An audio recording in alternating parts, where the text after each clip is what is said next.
Hey everyone, this is FDL and I'm back with another deck tech.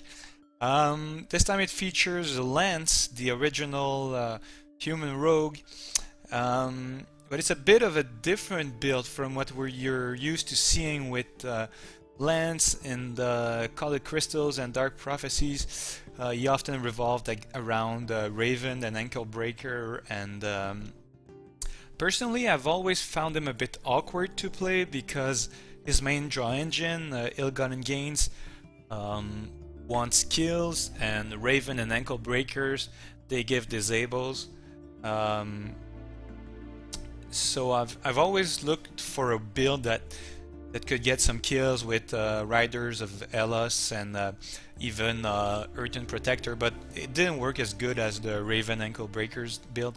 So yeah, I didn't play him that much before, but today I'll showcase a deck that's very aggressive and doesn't feature Ill-Gotten Gains. Actually, it has no real draw engine. It just puts a ton of pressure on the opponent and tries to prey on the decks that want to set up on turn 4 and 5 for their mid game.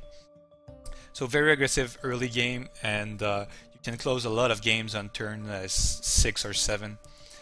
The concept is based around attachments like Silent Strike, Heirloom, and Backstab.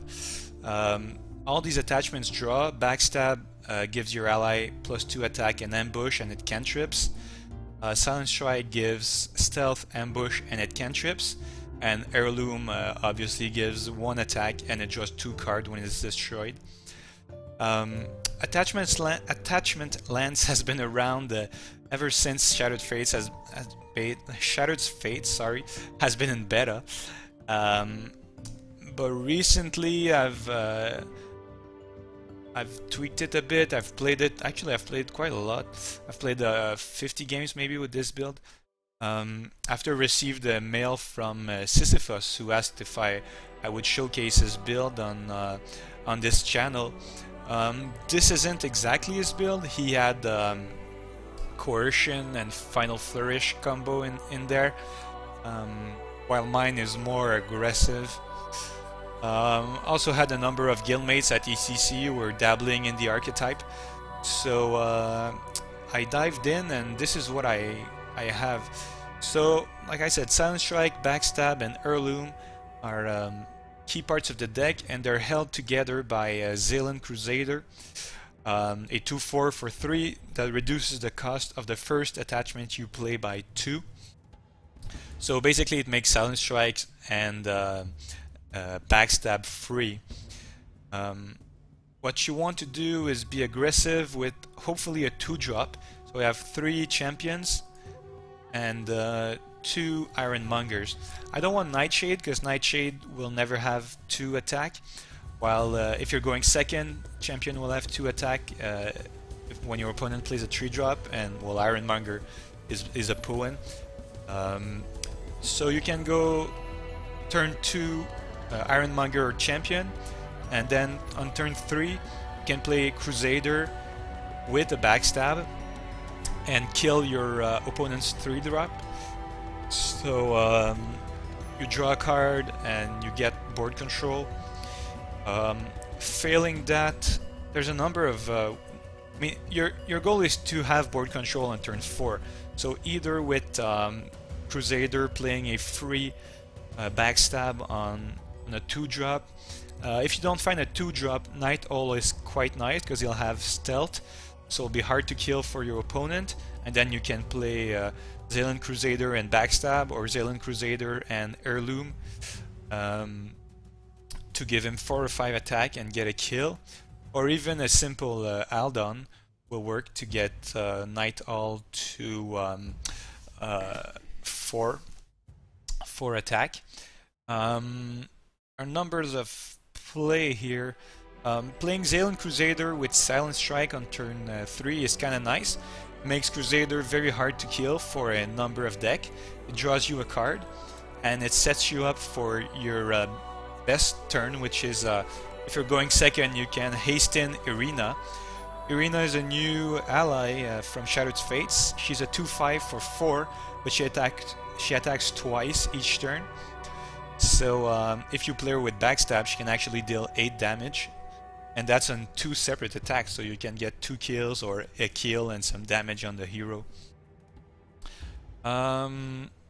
What have I not talked about? Well, Eriss is my only late game card. She's the finisher against heroes who have crippled your Irina. She's even better. She's big, she hits hard, and if you happen to have a Crusader on the field, you can play a free Backstab on her. It's even better, even if you just have Aldon. So she's the finishing blow. What else? Anklebreaker. Well, this is also to close out the game. If you have board control on turn 4, well, you play Anklebreaker and then you stun their allies, and you send your guys to your opponent's face and try to finish the game by turn 6 or 7. So yeah, there's no real draw engine here. It's only 8 cantrips, Heirloom and Night Owl that also cantrips when he's skilled.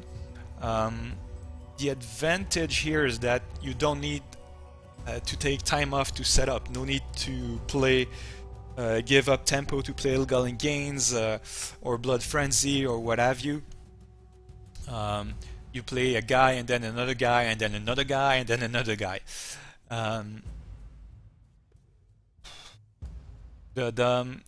You might, like I said, you're not set up for the late game. You might run out of gas, and that's why you need to close the game as fast as possible. Often you'll find yourself in a situation where you don't exactly have lethal on the board, but you have a choice to go for board control or give up board control but send everything to your opponent's face and put him on very low health, and maybe you can finish him with a couple of whacks from Anklebreaker, or with your second ability if you can hasten Eriss or a buffed Weenie. And this is where you can lose games if your opponent is able to recover from that rough start. But overall, I've had a very good success rate with this. I have a 75% win rate. Yeah, 72 actually, against opponents who are all over 250 in ratings. I'm around 300 in this season. So yeah, it's a pretty aggressive deck, a little different from what you're used to.